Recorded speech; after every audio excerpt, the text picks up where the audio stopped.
Hare, Hare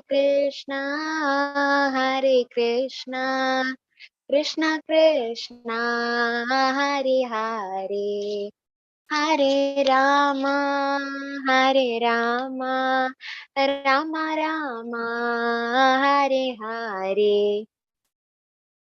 Hare Krishna,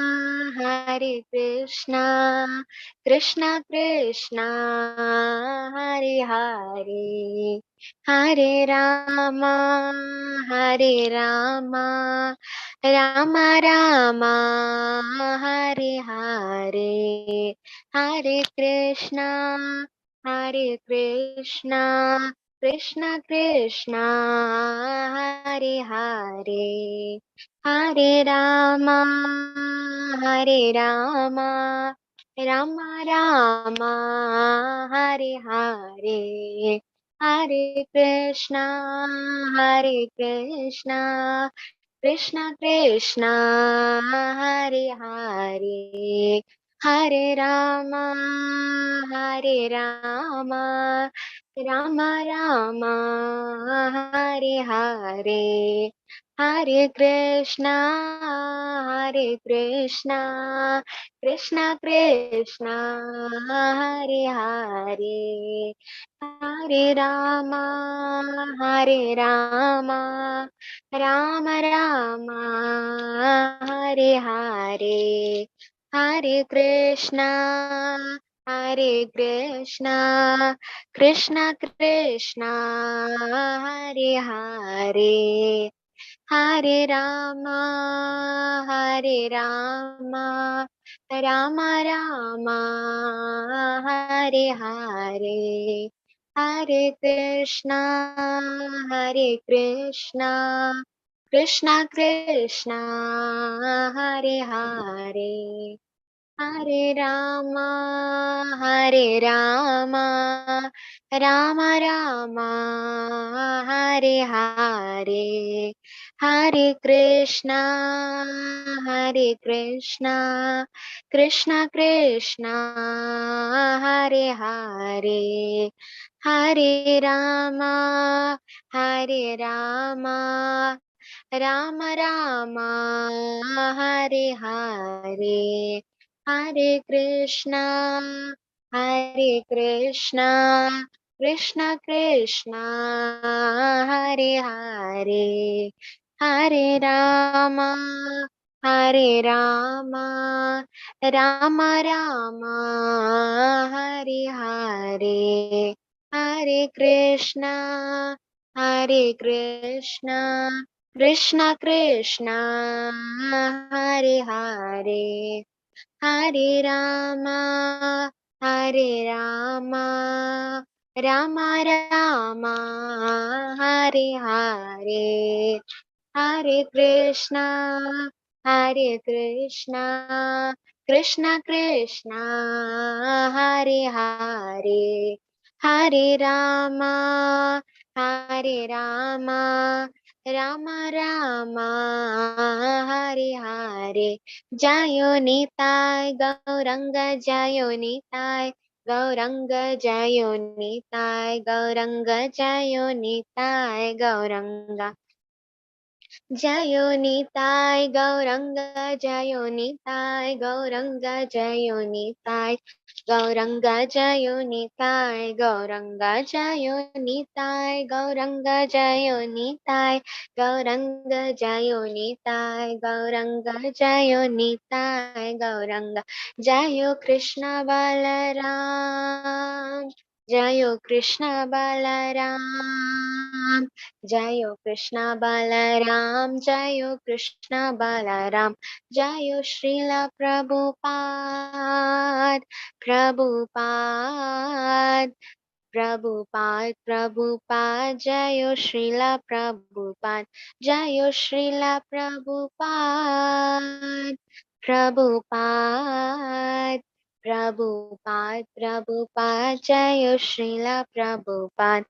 Haribol, Haribol, Haribol, Haribol, Haribol, Haribol. Hare Krishna. Thank you, Ananya. Hare Krishna. Okay, Hare Krishna everyone. Thank you for coming. Hare Krishna Mataji. Hare Thank you so Krishna. much. Hare Krishna Mataji. Hare Krishna Mataji. Welcome Mataji. Hare Krishna. So let's start. 15th chapter. Om Gyan Timirandasya Gyananjan Shalakaya Chakshurunmilitam Yena Tasmai Shri Gurve Namaha Shri Chaitanya Manavishtam Sthapitam Yena Bhutale Swayam Rupa Gadamahiyam Dadati Swapadantikam. He Krishna Karna Sindhu Dinbandhu Jagatpate Gopesha Gopika Kantha Radha Kantha Namastute Tapta Kanchan Gaurangi Radhe Vrindavaneshwari Prishpanusute Devi Pranamami Haripriya. Jai Shri Krishna Chaitanya Prabhu Nityananda Shri Advait Gadadhar Shri Sadi Gaur Bhaktivinoda. Hare Krishna Krishna Krishna Hare Hare Hare Ram Ram Ram Hare Hare.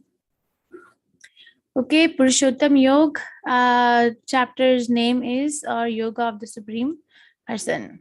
Let's start. What was the name of chapter 14 that you did yesterday? What's the name? Three more. Huh? What's the name of chapter 14? The three modes of material nature. Modes of material nature. Thank you. Or Yoga Traya Vibhaga Yoga on Guna Traya Vibhaga Yoga. Chapter 13. What is the name? Chapter 13. And Namanishta Prabhu took the class. Chapter 13. Nature, the enjoyer, and the consciousness. Kshetra, Kshetraya. Very nice. Prakriti Purushan.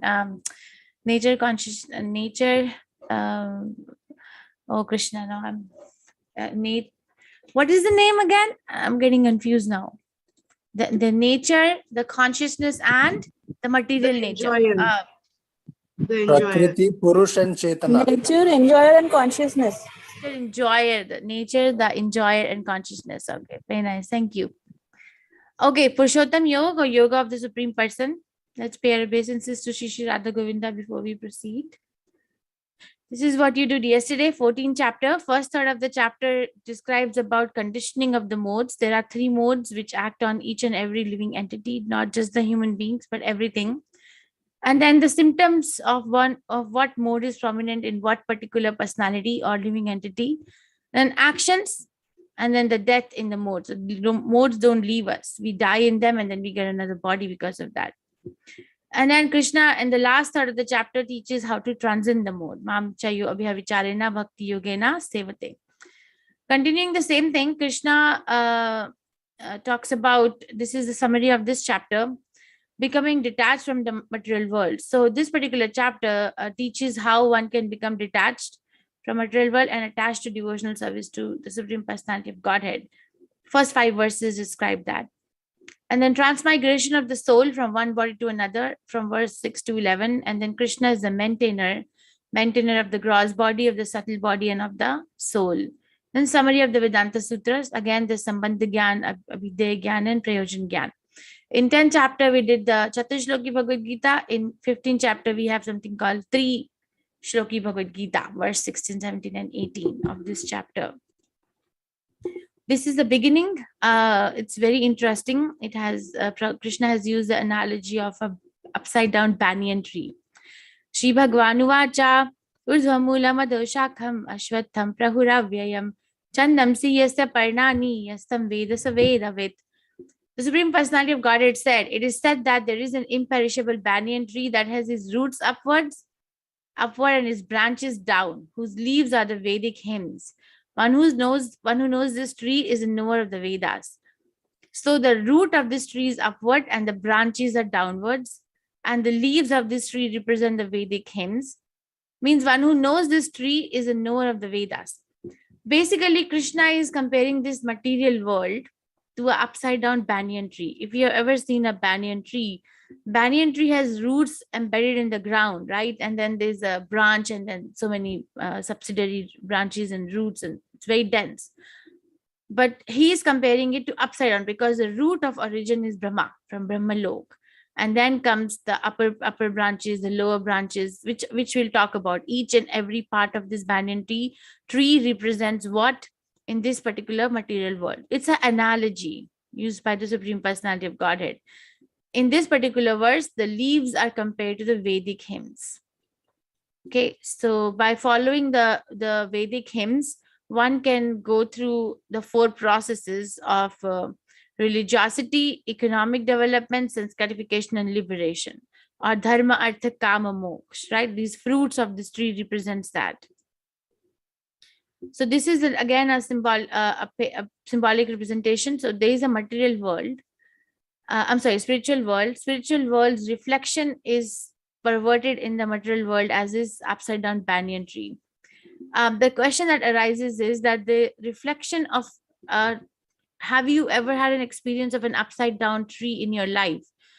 Probably yes, because on the bank of a river, when a tree is standing and the river water is still, the reflection is upside down, right? Are you following the reflection of a tree on the bank of a river, which is still, appears to be upside down, right or wrong? Have you Yes. has seen Yes, that? Yes, ma'am. Yes. Right, ma'am. So in that way, the reflection of that particular tree is based on the interface of the water. Now, this is spiritual world, this is material world. Now, can you tell me, looking at this painting, that the reflection of this spiritual world in the material world is based on what interface? What is the interface between the two worlds? It's there in the painting, like the reflection of a tree. Desire. Desire. Very nice. Desire. So desire of a living entity is the interface which separates one from the real tree or real world, which is spiritual world, and places one in the material world based on what we desire. Okay, that's the interface. If we can purify our desire and desire the devotional service of Krishna, then we have the gate open to the material world. Spiritual world. Okay, and then this is a very complex analogy because banyan tree is very thick and very dense. No one can figure out where it starts, where it ends. So I'll go over a little bit of parts and then we'll read some of the few verses which Krishna describes. So the upper branches represents upper planetary systems. You see these Gandharvas or Indra or even Brahma. So these are like upper planetary systems, the upper branches. The lower branches represents lower planetary systems, like this earthly planet, or below that, even the place where only animal species are living, lower planets. And then there are subsidiary roots which represents which are going upwards, are represented by pious acts, and the roots which take one to the lower planetary system are called are representing impious acts. Then the twigs of this tree represents the sense objects. You see the sense objects, and then the tips of twigs of the tree represents the senses. And different branches, different living entities, depending on what mode one is in, one is gonna go down. But people who are on the mode of goodness are on the top. Then passion becomes the middle, where we are, earthly planet. And then other living entities which go in ignorance, like serpents or tortoise or turtles or this dogs and all these insects, they're all in the mode of ignorance. So it goes down. Okay, I have a very nice corollary table which represents what is what, which I'll show in a minute. The branches of this tree extend downward and upward, nourished by the 3 modes of material nature. The twigs are objects of senses. This tree also has roots going down, and these are bound to the fruitive actions of human society. So this is the table which I was talking about, or the corollary table. So the root of a tree on the bank of a river is nourished by water, right? But this root of this material world is nourished by 3 modes of material nature. Okay, and then we have the branches which represents upper and lower planets. Then we have the leaves which represents the Vedic hymns. Then we have the twigs which represent sense objects. Tips of branches are senses, and the fruits are dharma, artha, kama, and moksha. And then the living entities, what are they doing? They're hopping from one branch to another branch to another branch. This is what we call transmigrating in the material world. Now, if I have done some pious activity, then I will transmigrate from this branch to this branch. If I do some impious activity, then this branch to lower branches. That's all. We are just going up and down, up and down. And of course, the nourishment of this tree, the root is by goodness, passion, or ignorance. Then what is Krishna saying? What is Krishna saying? Krishna is saying, Asanga Shastrena Dhridena Chitva. One should not try to understand this tree of how complex it is, but try to cut it with the weapon of detachment. Okay, how do we get detached? How do we get detached? These are the three ways explained. Find one in knowledge. So seek out a spiritual master who is in knowledge and hear from the spiritual master, and then ultimately surrender to Krishna and attain the eternal abode. So we don't try to, a materialist person is trying to hop from one branch to another branch to another branch. All their activities are aimed towards that. But Krishna is saying no branches, just cut the root. The real form of this tree cannot be perceived in this world. No one can understand where it ends, where it begins, or where its foundation is. But with determination, one must cut down this tree with the weapon of detachment. So doing, one must seek that place from which, having gone once, one never returns, and they surrender to that Supreme Personality of Godhead, from whom everything has begun and in whom everything is abiding since time immemorial. Okay, so Krishna is saying it's not that we cut the attachment and then we remain attachmentless. No, we're not Mayavadis. We're not trying to make everything zero or impersonalist. But cut this attachment, and then seek out a place where we can go and get attached to the service of the Supreme Personality of Godhead. It's not that we remain hanging in the air. So Mayavadis, their perfection is hanging in the air or hanging in the Brahma Jyoti sky. But that's not the perfection of the Vaishnava philosophy. The perfection of the Vaishnava philosophy is end in a place where there is an activity with Krishna in the center. And then Krishna is going to give a description of what that place is, where he's calling us. Okay, so first 5 verses, he describes that this material world is compared to an upside down banyan tree. We discussed a little bit about how this banyan tree construction is explained. The roots are upward, the branches are downwards. The roots are nourished by the 3 modes of material nature. The root represents Brahmalok, because that's where the origin of every planetary system and living entity is happening in this material world. Brahma is a secondary creator. Okay, and then we studied that what part represents what in a very short way. And then we studied that ultimately Krishna wants us to cut this tree, not understand it too much, and understand and how I can elevate my present situation from one branch of the tree to a higher branch of the tree. No, Krishna is saying get out of this tree, but get out of this tree and go to a place where, having gone once, one will never return and achieve eternal happiness. So now Krishna is going to give this description of what that place is where he's calling us. Natad bhashyate suryo na shashanko na pavakaha yat gatva na nivartante tad dhama paramam mama. That abode of mind is not illumined by the sun or moon, nor by electricity. One who reaches it never returns to this material world. Okay, so over here, it's dark, like tama, darkness. We are in the darkness. The real nature of the material world is dark. But because of the presence of sun and moon, we get the light. But the real thing is dark. But Krishna's planet real thing is, it is self-illuminated. There is no need for sun and moon to give light and make it darkness disappear, because there is no darkness there. And one who goes there never returns to this material world, which is actually a very good invitation for each one of us, because we are looking for somewhere to go where we don't have to go through these sufferings.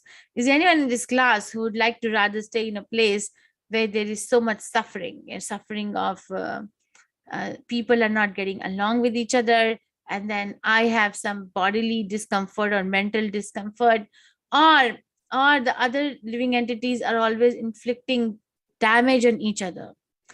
Or would you like to stay at such a place? Would you like to Never. stay? No, never. Never, Mataji. So we have that innate desire of going to a place where we are always peaceful, right? But that place is not to be found here without Krishna consciousness. So that's where Krishna is calling, because he knows each one of us have the same desire.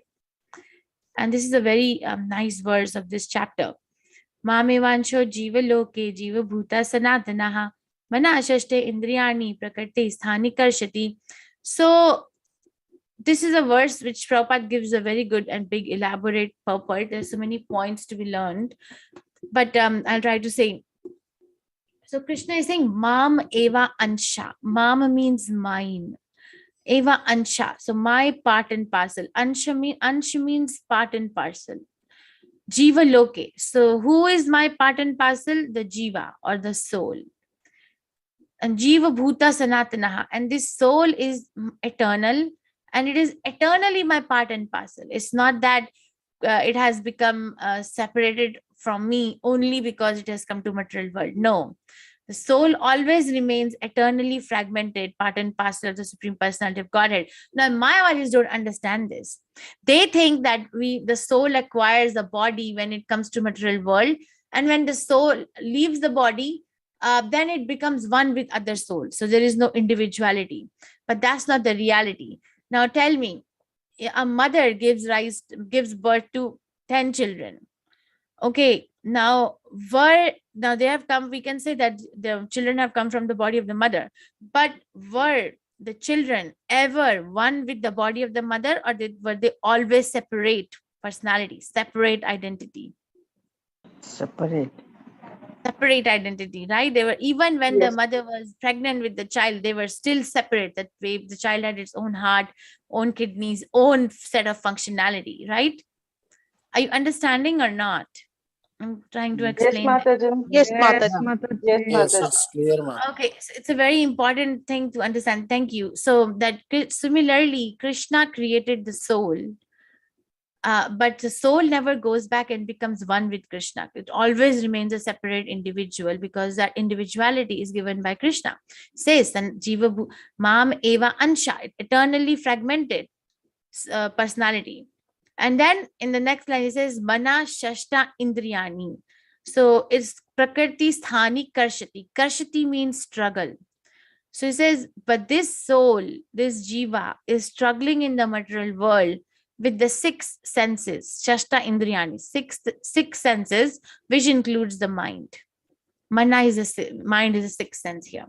So living entities in this conditioned world are my eternal fragmental parts. Due to conditioned life, they are struggling very hard with the six senses, which include the mind. And in the purport towards the end, Prabhupada explained what is this struggle, like Karshati. Now, if I ask this, Krishna is saying they're struggling very hard, right? So if I ask them this question, if you have not read the purport, or if you have not read the purport with the utmost attention, now what is that Karshati? What is the struggle of the soul in this material world? What is the struggle? What is the struggle? Nobody. Struggling with the six Desire, struggling with the desire. senses. All the senses want something. Okay. Mataji, the three modes Repeated continuously working upon us. That Okay. is the struggle. Okay, thank you. So Prabhupada writes two things, Karshati, two struggles are going on. One struggle is that the transmigration that takes place from one body to another body to another body to another species. That transmigration of the soul is a struggle. It doesn't happen in the spiritual world. And the second struggle is that the soul is also struggling to stay inside the body. It's a struggle for the soul to stay in particular body. And then the struggle is never successful because the time comes and then it has to leave the body and go to another body. Okay, so those are the two struggles that Prabhupada mentions towards the end of the purport.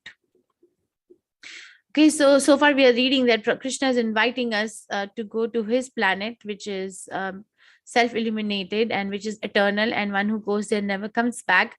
And what makes Krishna invite us? Because we are his part and parcel, and we are struggling here. That's what Krishna is saying. And the description of the struggle continues, that how we are actually entangled in this banyan tree. Shariram yad avapnoti yacha api utkrama ishvaraha grihitvaitani samyati vayur gandhan ivashayat. The living entity in the material world carries his different conceptions of life from one body to another as the air carries aromas. This is very powerful verse. So we carry the different conceptions of life as the air is carrying the aromas of the place where it is touching.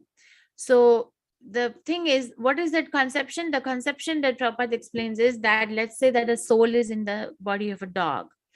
So now it has this conception that I'm a dog, so I'm supposed to bark, or I'm supposed to behave in such a manner. Or if the soul is in the body of, let's say, a tree, then the conception is that I am this tree. Or if the soul is in the body of a man or a woman, then it becomes convinced that I am a woman, okay, and then, or I am a man, and then I'm supposed to conduct my life in this particular way. So that's a different conception, and then we leave the body, we forget the conception, then we acquire another body, and then we acquire another conception. It goes on perpetually. And the analogy that Krishna is giving is, as the air carries aromas. Let's say that you're sitting in the park on a bench, okay, and then the air passes through through your environment where you're sitting, and it has very nice fragrance of roses and jasmine. So the minute it passes and you smell those fragrances, you could understand that this air has come through the place where the roses are jasmine and jasmine flowers. Yes or no? Yes, Yes. Smelling. Yes. But then and then after some time, when the air is going, then the fragrance particles disappear and the air becomes odorless again. Right? That's the natural. So even though it was carrying the fragrance, but the air quality does not change in the sense that it doesn't retain that fragrance for a long time. Like that, the soul may have this conception that I am this, I am that, but it doesn't retain that identity for a long time. Okay, where we go on, just go on. The living entity, thus taking another gross body, obtains a certain type of ear, tongue, and nose and sense of touch, which are grouped upon the mind. He thus enjoys particular set of sense objects. So each one of us have, fundamentally, these structures are there, that mind, ear, nose, eye, tongue, sense of touch, but everyone have a different construction, different desires of smell, of hearing, of vision, of touching, right, of tasting. Everyone, even though we all have the tongue, but we all are not willing to taste the same thing. We have our own individual tastes, right, or likes and dislikes. And how come? Because it is situated in the mind. Adhishtaya manas. Our mind, whatever mode is affecting our mind the most, is going to define what is going to be my activity with these senses. Okay, if the mind is in goodness, then the activities will be more knowledge acquiring. If the mind is in passion, then the activity will be more based on greed. If the mind is in the mode of ignorance, most prominently mode of ignorance, then the activities will be deteriorating to the lower planetary system or lower modes of life itself. Okay, so this is what Krishna is telling, is decoding our existence. Utkramantam sitham vapi bhunjanam va gunanvitam vimudhananu pashyanti jnana chakshushaha. The foolish cannot understand how a living entity can quit his body, nor can they understand what sort of body he enjoys under the spell of modes of nature. But one whose eyes are trained in knowledge can see all this. You see, Krishna is saying that you come to me, to this place where we eternally can live happily with each other. And he's saying this because you're my part and parcel eternally, and you're just misguided. And then he's saying, but you in the material world, you are actually going through one species of life to another species of life, depending on what conception of life you are convinced of, as the air is carrying different aromas. And then when you achieve different conceptions of life based on the position of your mind or my mind, then we acquire different kinds of bodily organs. Okay, but then Krishna is saying not everyone can understand this. Now he's keeping this book open, but not everyone is going to understand this. Not everyone is going to see that, oh, how her soul is leaving the body. Oh, how the soul, when it is inside the body, is actually trying to enjoy the material modes of nature.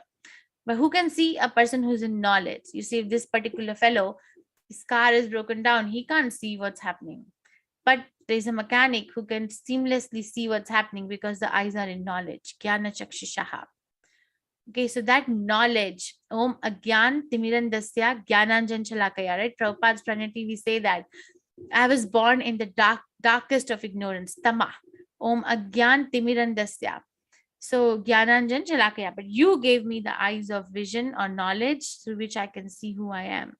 So that's, I was born in the darkest region of ignorance. More of ignorance that we studied yesterday have 5 kinds, just Srimad Bhagavatam explains.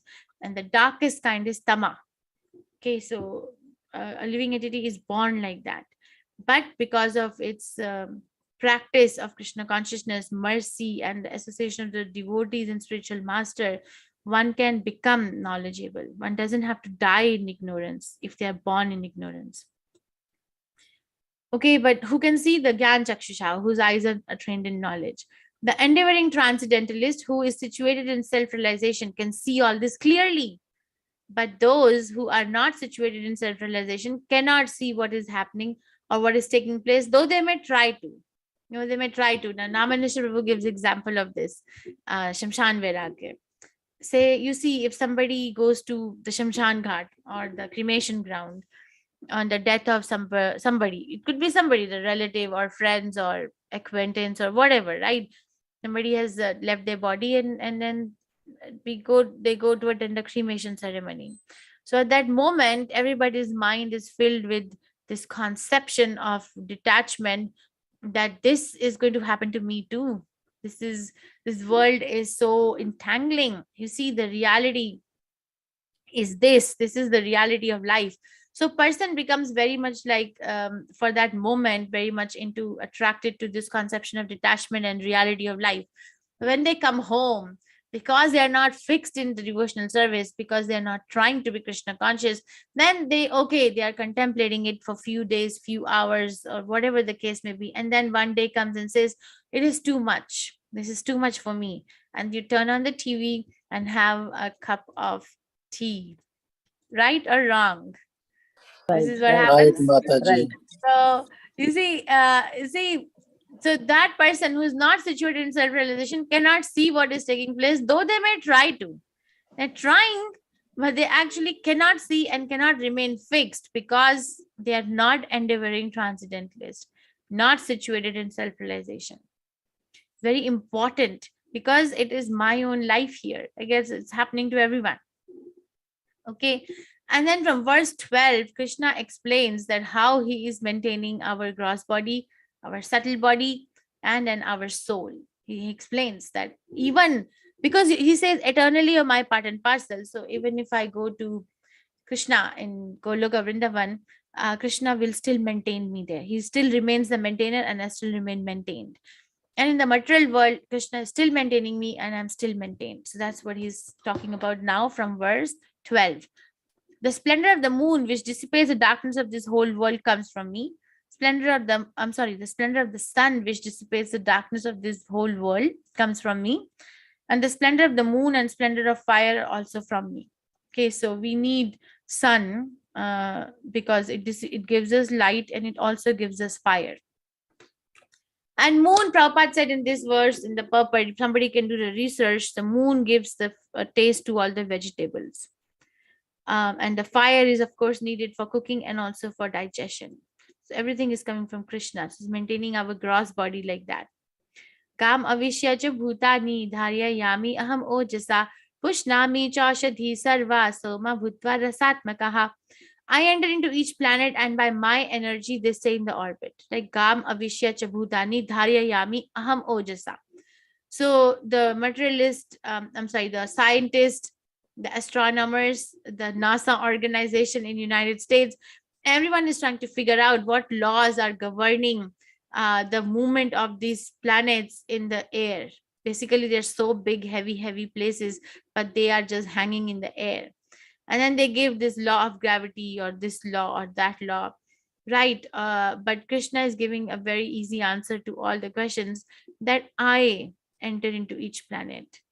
Okay, in his form as Kshirodakshay Vishnu, he enters, and by his energy they stay in the orbit. So Krishna is maintaining that, and we need that planet to live. And then I become the moon and Deva supply juice of life to all vegetables. He says this again here.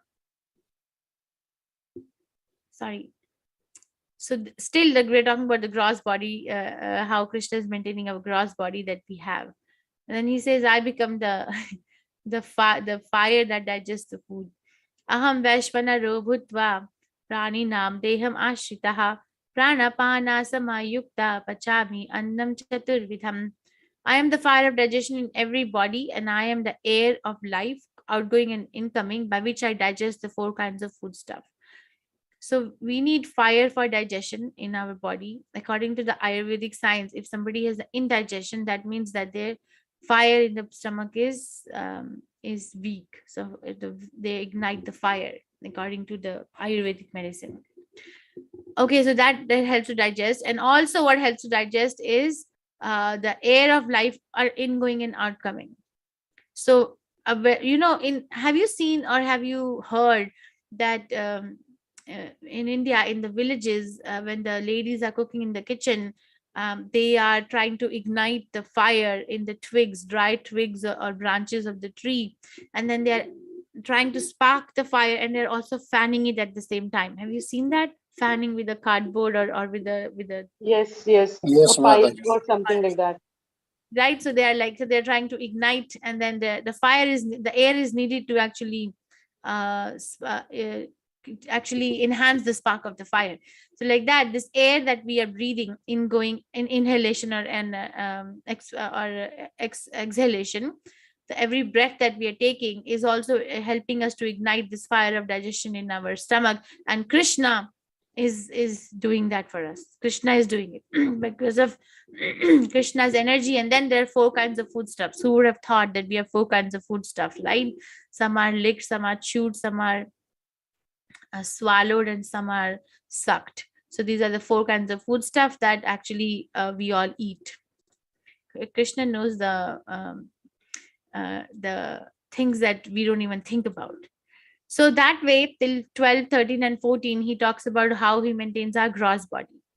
He gives us a place to stay in the form of a planet, and he gives us the sun, the moon, and the fire, and then he also helps us to digest this food.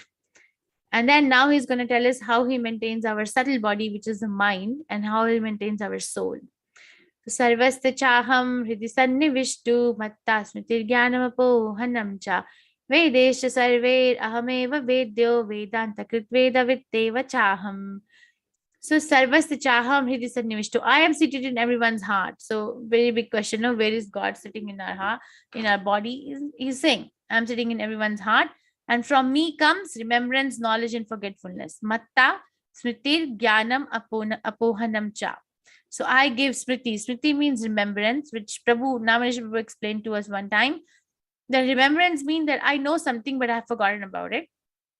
Jnanam is knowledge. Knowledge means that I don't know, and then I acquire a new concept. I did not have the memory because I did not have the knowledge about it. Apohanam is forgetfulness, that I know, but I have completely forgotten. All these 3 domains of functionality are coming from Krishna. Vedesha sarver ahameva vedyo. So you see, by all the Vedas, I am to be known. So if somebody is saying that I am a very big Veda with Radha, then they have to tell the conclusion of that Vedic knowledge. If they have not concluded that the end of all Vedic knowledge is indeed Krishna, then they are not Veda with Radha. In fact, Vedanta Krit Veda with Eva Chaham. In fact, I am the compiler of Vedanta, and I'm the knower of the Vedas. So he's the compiler of the Vedantas by his Vyasdev incarnation. And of course, Krishna is full knowledge, right? Sachidanand, such eternal Chit knowledge, and Anand is blissful. So his body is completely full of knowledge. Our body is completely full of ignorance. Okay, so that way he's maintaining our subtle body in the form of remembrance, knowledge, and forgetfulness, and our soul by giving us this knowledge that you do this Vedic knowledge, but also come to the conclusion of it, not just get stuck in the middle of it. And then Krishna has given us these Vedas in the form of his literal incarnation of Vyasdev, and Krishna is also the knower of the Vedas. He used to be known, and he's the knower. Okay, and then he explains 2 kinds of living beings in 2 verses. There are 2 classes of beings, the fallible and the infallible. In the material world, every entity is fallible, and in the spiritual world, every entity is called infallible. So Kshara and Akshara. like fallible and infallible. Now, can you tell me what is this fallible and infallible? Like you go to a height and then fall down, is that fallible, or what is this fallible and infallible? What is he referring to? Very quick. What is this fallible and infallible? Destructible, perishable. Okay. What else? It's two classes of beings, fallible and infallible. Material world, every entity is fallible. In the spiritual world, every entity is infallible. Going through birth and death. Very Fallible nice. is going through birth and death, and infallible is you don't go through birth and death. The Very cycle nice. of birth and death. Okay, thank you. Okay. Thank you, Mataji. Or in one word, we can say fallible is someone who has forgotten Krishna and forgotten that I'm part and parcel of Krishna. And that way, every living entity in the material world is like that. Even up to the Brahma Loka planet or a small ant or so many living entities, everybody is fallible because everybody is situated in forgetfulness of Krishna. But when a living entity is not in the forgetfulness of Krishna anymore, it becomes infallible because it retains its constitutional position. Besides these two, there is the greatest living personality, the Lord himself, who has entered into these worlds and is maintaining them. You see, Krishna is not under the category of a fallible or an infallible living entity. He is besides these two, there is the greatest living personality. That's what Krishna is. And Krishna maintains these fallible and infallible living entities eternally. Okay. Yasmaksharam atito aham aksharat api chottamaha ato asmi loke vede cha pratitaha purushottamaha. Because I'm transcendental beyond both the fallible and infallible, and because I'm the greatest, I am celebrated both in the world and in the Vedas as the supreme, as that supreme person. So Purushottam Yoga, right? Who is that Purushottam, or what is the meaning of that word Purushottam or Uttam Purush? Is that it is not under the category of fallible or infallible. And because he's not in the category of fallible and infallible, he is celebrated in both material world and spiritual world, everywhere. Okay, somebody can be celebrated. Prabhupada gives example of three people who are celebrated in different ways. He says that, let me see if I remember, that if somebody is very rich, if they have a lot of opulence, a lot of assets, then they are celebrated and they're famous in their country where they are mostly, because they are rich or opulent under the domain of that particular set of circumstances or currency, we can say. Okay, so that particular person is famous. They're famous all over, but they're most famous in the place where they are physically, where they're earning. Okay, and then he says that the son of a king, the prince, is celebrated in its kingdom. Beyond that kingdom, that particular son of a king is not so celebrated. Okay, that's the smallest celebration. And the bigger than that is a person who's very rich in their country, and then they're celebrated in that particular whole country. But the person who is in knowledge, whose knowledge is contributing to the well-being of the society, is celebrated across the whole world. Okay, we have different kind of people who are celebrated in different domains, but Krishna is celebrated all over. So he's beyond this little celebration in their kingdom or in their country or across the world. But Krishna is celebrated across the planetary system and across the material and spiritual worlds. Why? Because he is transcendental to both of them, right? This is Krishna's pastime in 10th canto Srimad Bhagavatam, Brahma Vimoha Leela, where Krishna stole his friends and his animals just to test who Krishna is. Brahma stole the Krishna's friends and everyone. So when he came back and saw that everything was as it is, then he fell down at the lotus feet of Krishna, and then Krishna revealed that all his friends and animals and everyone were indeed his own expansions. So this is that. So he's maintaining them. Okay. So this fact is accepted and celebrated by great devotees. One who is a very great devotee of Krishna only will be able to accept this wholeheartedly. Others will keep speculating or contemplating or struggling Karshati will continue for them. Then how this, how that, why not me, why not that? Okay, but there are example of these great devotees in the scriptures, like Lord Shiva. He's always sitting in meditation, right? Who is he meditating on? He's meditating on Sankarshan form of Krishna. Okay, or we have Indra, or we have Brahma. We have all these devotees who actually accept this. And they celebrate their existence because they are part and parcel of Krishna. So we can also have those qualities if we accept this.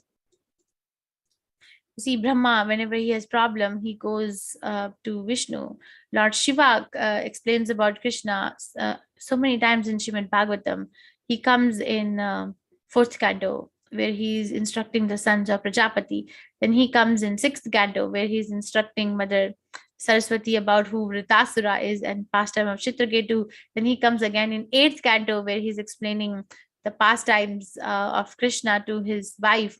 And also fourth canto, he explains to what is his name, one who gets the goat head, the pastime. Brahma has two sons. One is Daksha.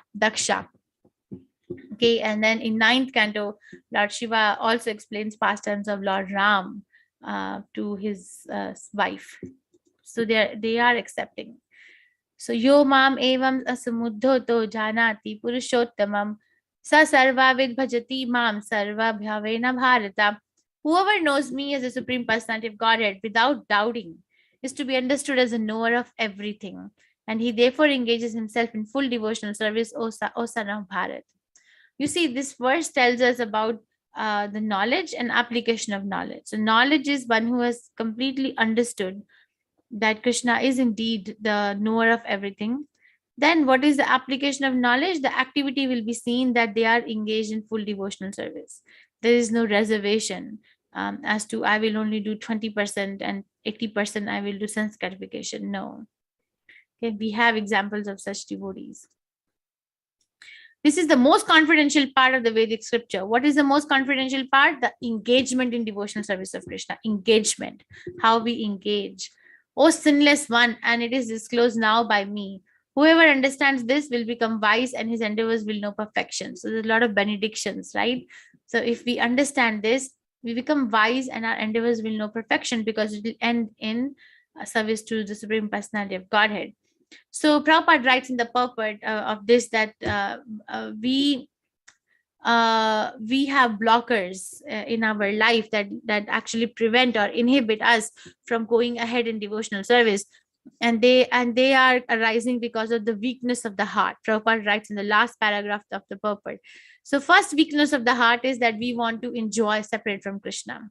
The lord it over the desire to enjoy separate from Krishna is first weakness of heart.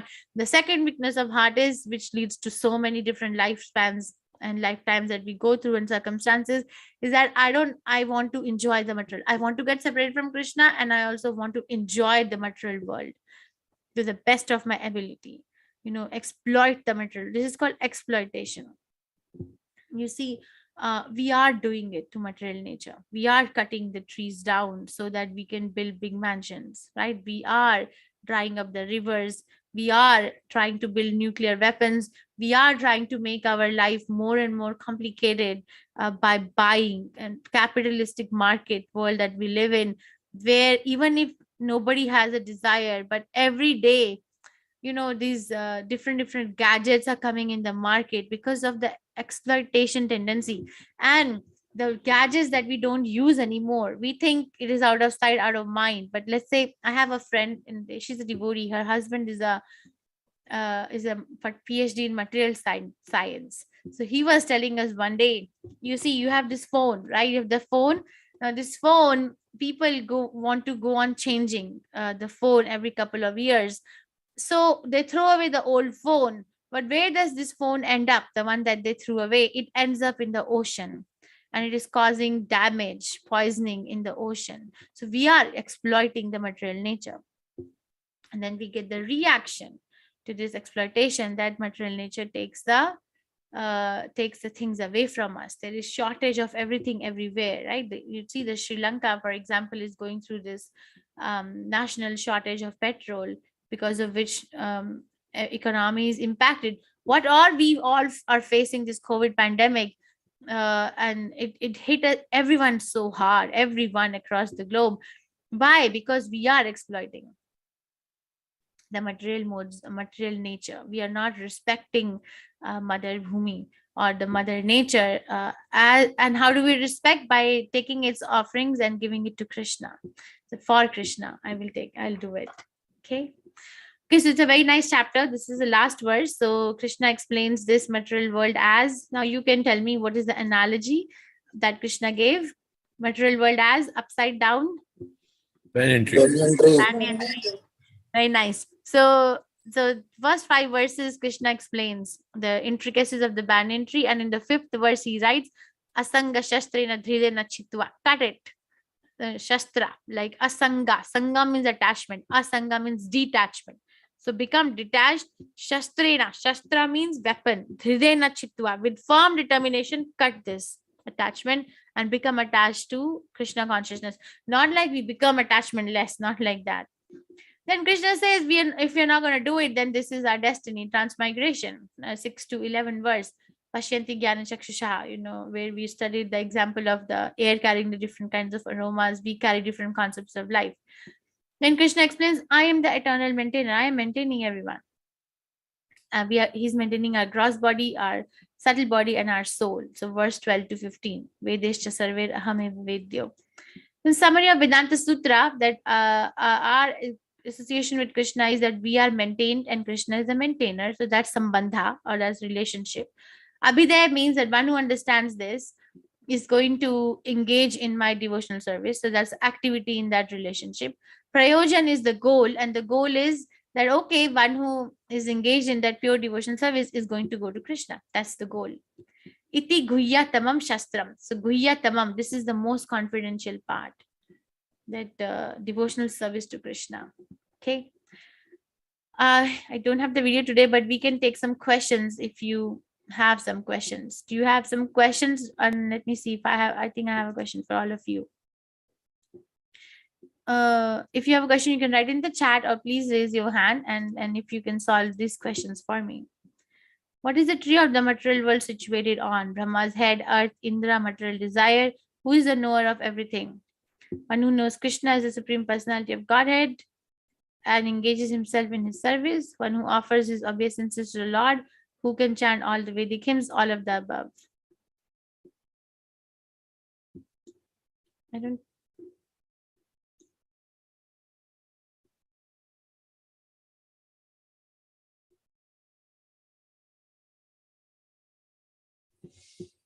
Okay, so far 23% of the class has answered.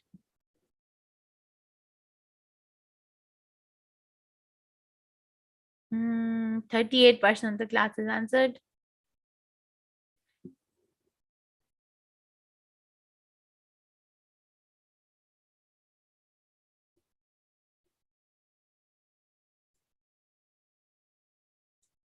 Okay, 52% of the class has answered. Hare Krishna.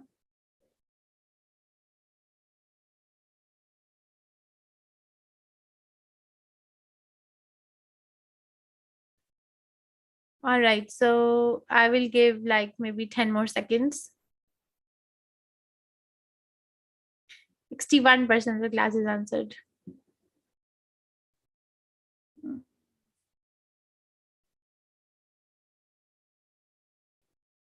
Most of the people are answering first question, right? Second question is tricky. All right, so I'm going to end the polling. Let's see.